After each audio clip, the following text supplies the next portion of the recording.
Now we are circling our way back around to solving trig equations just like we did in Unit 1, except for now they'll be a little more elaborate, and sometimes we need to use factoring to solve them. Just like when solving polynomial equations by factoring, we follow these three basic steps.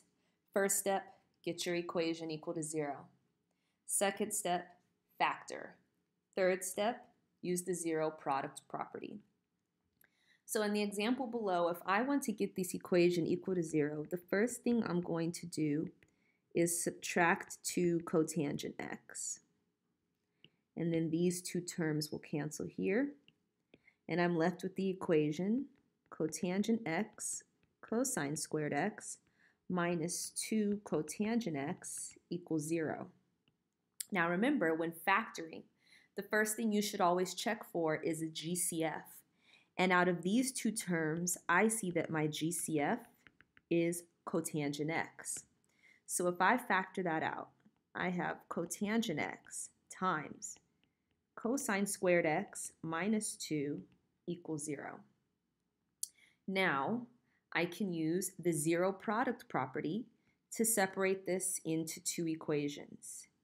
Either cotangent x equals 0 or cosine squared x minus 2 equals 0. So I'm going to solve both of these equations now separately over here on the right.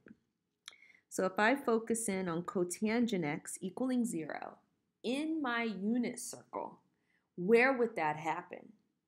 So remember that in the unit circle, 0 is really like 0 over positive or negative 1.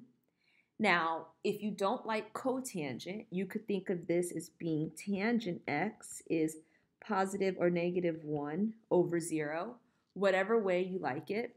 Either you remember that cotangent is x over y, or you remember that tangent is y over x.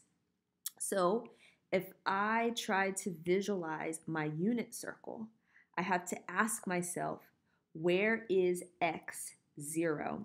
And x is 0 here at this coordinate, 0, 1, which is the angle pi over 2. And x is 0 here at 0, negative 1, where our angle is 3 pi over 2. So we can see that we can get from this angle down to this angle by just adding pi. And we could get back around again by just adding pi. So for this first equation, my general solution is x equals pi over 2 plus pi n. And remember that n is an integer. And if you want to state that, you can say n is an integer. This special z means integer. Now, on the right side, I know that cosine squared x minus 2 equals 0. If I add 2 to both sides, cosine squared x equals 2. Then to cancel that square, I take the square root of both sides. Cosine x equals plus or minus root 2.